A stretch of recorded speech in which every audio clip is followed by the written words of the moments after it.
মালিক, ও মালিক, আমি তো আছি। আমি থাকতে আমার সতীন নিয়ে আসলা, এটা কি ঠিক করলা? সতীন মানে? মালিক, আমার কথা বলছে। ও, এসির কথা বলছিস? হ্যাঁ, আমি থাকতে সতীন নিয়ে সেটা ঠিক করলা না।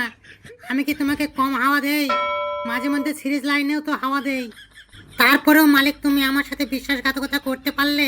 কি বিশ্বাসঘাতকতা করলাম তোর সাথে? যে গরম পড়ছে, তোর হাওয়া তো গায়ে লাগে না, তাই জন্য তো 35,000 টাকা খরচা করে এসিটা কিনলাম। কে? 35,000 টাকা? আরে, আমাকে কি ফালতু মাল পাচ্ছিস? আমার দাম যেমন কামও তেমন।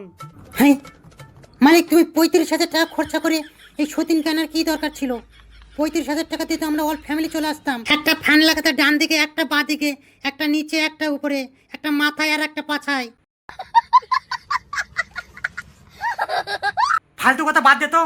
অতগুলা ফ্যান লাগাতাম, লাইনের বিলটা তো দাদু দিত। বাহ মালিক বাহ, তুমি এসি লাগাইছো, ওই লাইনের বিল খাবে না বোধহয়। হ্যাঁ, লাইনের বিল খাবে, তার জন্য তো ঠান্ডা ঠান্ডা হাওয়াও তো দিবে, একদম কাশ্মীরি কাশ্মীরি ফিল। হ্যাঁ মালিক, ঠিক বলেছো।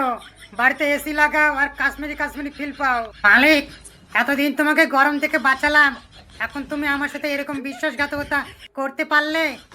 মালিক, এই ফ্যানকে বিদায় করো তো, আমি তো চলে এসেছি।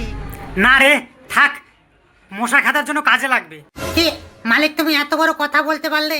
আমি নাকি মশা খেতার জন্য আছি? যার জন্য করি চুরি তাই বলে চোর। এতদিন হাওয়া খুঁয়ে খুঁয়ে বড় করলাম, এখন আমি মশা খেতার জন্য আছি? মশা খেতার জন্য নয় তো কি? তোর দ্বারাই তো মশারও খেতা না হয় না। সেটা আমার দোষ নাকি? সেটা তো গুড নাইটের দোষ। গুড নাইট ভালো করে গ্যাস না ছাড়লে আমি কি করে মশা তাড়াবো? খবরদার, কেউ আমাকে বদনাম করবি না। মালিক যদি লো পাওয়ার দিয়ে রাখে, তাহলে কি করে আমি মশা তাড়াবো? সে ঠিক আছে, তার জন্য তো মশারিটা টাঙ্গাই, তাও তো মশা কামড়াই। আমাকে টাঙিয়ে কি লাভ? তোমার পা লেগে আমার শাড়ি ছিঁড়ে গেছে, সেই ফাঁক দিয়ে তো মশা ঢোকে। কতবার বলেছি আমার শাড়িটা সেলাই করে দাও। আমাকে কি মেয়ে ছেলে পাচ্ছিস? সেলাই করে ওটা আমার কাজ, ওটা মেয়েদের কাজ। মালিক, কোথায় লেখা আছে বলো তো সেলাই করা মেয়েদের কাজ? আরে, তোরা এখন মালিকের সাথে তর্ক করবি? মালিক, সবাইকে বিদায় করে দাও তো, আমি তো আছি। তোমাকে একদম ঠান্ডা ঠান্ডা কুল কুল করে দিব।